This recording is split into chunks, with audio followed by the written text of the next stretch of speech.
What up, nomads? In this video, I'm sharing my tips for shopping on Poshmark, the online fashion resale website. Is this topic related to travel? No. Is secondhand shopping one of my new favorite quarantine hobbies? Yes. So if you're looking for tips to score awesome deals, this video is for you. And who knows, maybe the money that you save on Poshmark can go straight into your travel fund. Let's go.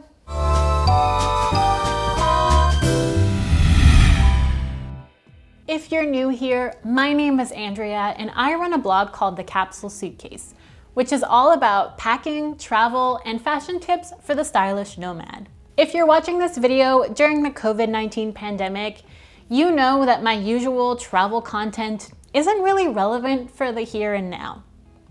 While we're all stuck at home, a lot of people have turned to online shopping to avoid going to crowded stores, or have taken advantage of the time at home to do a closet clear out and sell their stuff online.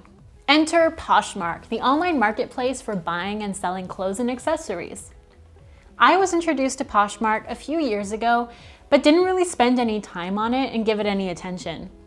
I didn't have time to scour the endless postings and preferred the thrill and tactile experience of shopping in thrift stores anyway. But for the past year or so, I can't get enough. I've sold about 20 pieces and bought probably about 10. You can hook up your account to PayPal or to your bank to pay for purchases and to receive the commission from your sales. I've elected to keep my earnings in my Poshmark account so I can spend them on my next purchase. In fact, since last fall, I don't think I've spent any new money. I've just kept everything in Poshmark and I've funded my new clothing with the sale of my old clothing. This also helps with my one in, one out closet policy. There is so much to say about the shopping experience on Poshmark, so I'm gonna limit this video to the experience from a buyer's perspective. If you're curious on tips to sell on Poshmark, leave a comment below and who knows, maybe that'll be my next video. Since I have viewers in Canada and the US, I just want to mention that Poshmark is available in both countries, but both countries have separate websites. You can toggle between the two marketplaces with the same account, but do make sure that you're shopping on the right country for your shipping address. Once you've created your account and are able to browse the listings, I recommend first setting up your size. With this feature, you can save your size like dress size and shoe size, so you can easily sort through listings to only show the clothing that fits you. I find this incredibly useful so you're not skimming through loads of posts of clothes that don't even fit, or experience the heartbreak of finding something you love only to see that it's in a size 00. So where do you start looking for clothes? Well, there are a few ways to go about it depending on your goal. You could be looking for sweet deals on normally expensive brands.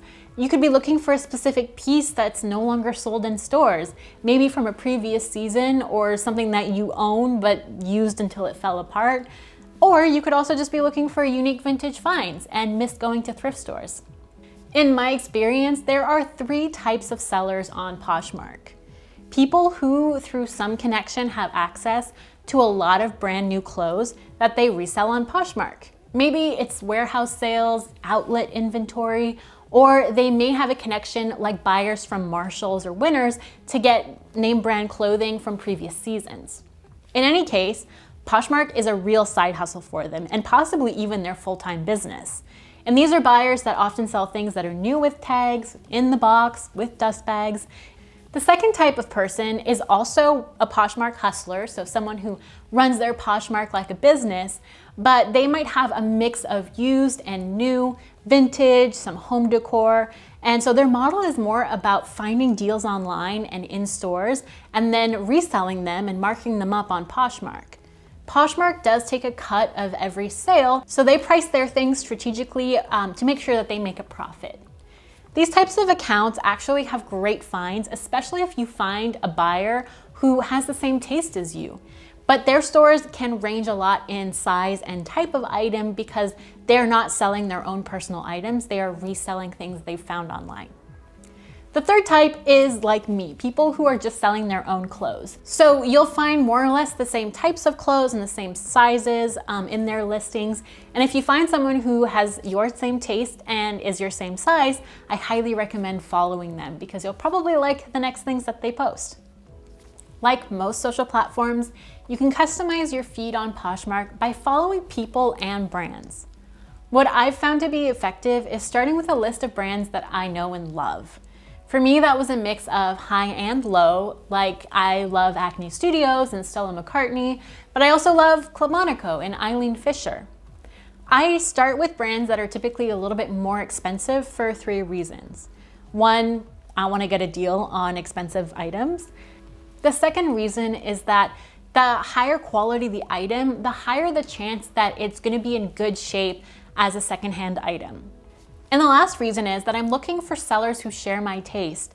I'm not really interested in people who resell Old Navy, but I am interested in people who have similar brands in their closet as me. So by searching for those brands, I can find those sellers and follow them.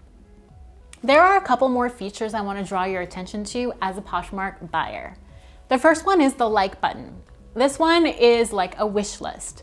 Not only does it help you bookmark items that you like to revisit later, but it also puts you on a list for custom discounts.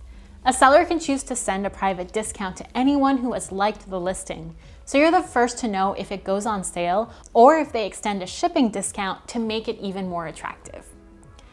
Bundles are another way to save. If you see more than one item from a seller that you like, you can build a bundle and then offer an amount of money for both items. And the seller will have the option to counter offer, decline, or accept your offer. In fact, I always recommend making an offer rather than just paying the price as listed. You never know if someone will accept your offer, and I've saved a ton of money this way.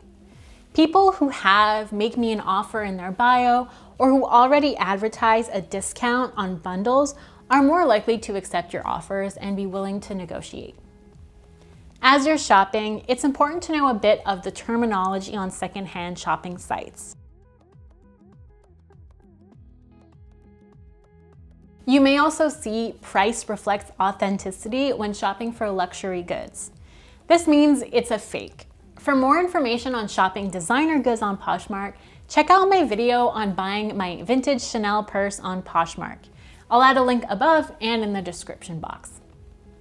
My last suggestion is to not be shy about leaving comments and asking questions about the item. I personally have found that most sellers are super open to answering your questions, even questions on fit and size and fabric, anything like that. I hope that this video was helpful. I find that shopping secondhand is not only good for the environment, but it's also great for your wallet, so you have more money to spend on vacations in the future. Happy hunting and happy travels.